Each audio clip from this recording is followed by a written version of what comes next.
Salut, samedi 23 mars 2024. Bon, bah du coup, le fait d'avoir une carte, on va pouvoir parler un petit peu du Tadjikistan, parce que moi, pour tout vous dire, je savais pas où c'était non plus. Voilà, Tadjikistan. Alors par contre, là, c'est intéressant. C'est donc Crimée, hein, mer Noire, mer Caspienne. Quand je parle toujours des Khazars, donc la Crimée, Odessa, c'est donc ici, la capitale des Khazars, comme on dit. Ça a été la vraie capitale, c'était la Crimée. Et en fait, le peuple khazar, c'était donc, je ne savais pas qu'il y avait l'Ingouchi ici. Le peuple khazar vivait entre la Crimée et la mer Caspienne. Et ils se sont installés ici pendant quelques centaines d'années, quelques siècles. Aldlib ou Ildib, je ne sais plus quoi, c'est ici.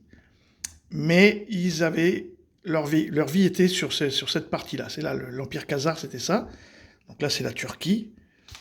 Et donc, bon, bah après, vous avez vu. Et donc, le Tadjikistan, donc les gens qui viendraient, qui ont fait les attentats à Moscou, ils viendraient de là. Donc, il y a du chemin hein, pour arriver. Bon, bah voilà, alors, on va avancer un peu.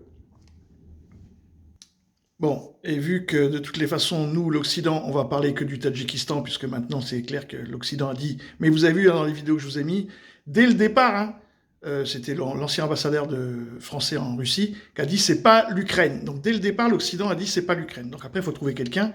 Bon, le Tadjikistan, c'est un tout petit pays, donc on écoute. Cette revendication, il pourrait s'agir donc de l'État islamique du Khorasan, la branche afghane du groupe djihadiste. Regardez où se situe déjà le Khorasan. C'est ici, en Asie centrale et en Asie du Sud, à cheval, hein, vous le disiez, entre l'Afghanistan, donc l'Iran, le Je connaissais même Turkménistan, pas, le putain. Tadjikistan à l'est, mais aussi l'Ouzbékistan, Khorasan qui est considéré par les Afghans comme le nom médiéval de l'Afghanistan.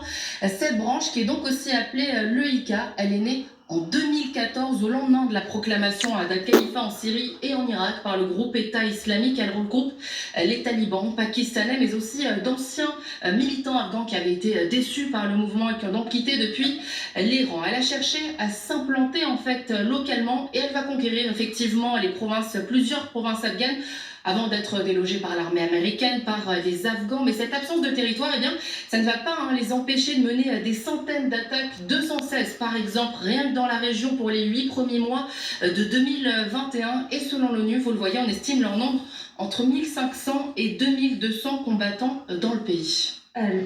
Donc, si j'ai bien compris, LCI trouve très très étonnant que les Russes aient pu arrêter aussi rapidement, alors qu'ils sont en guerre. Hein. Donc c'est clair qu'un pays en guerre, par définition, c'est difficile d'échapper, hein, c'est compliqué.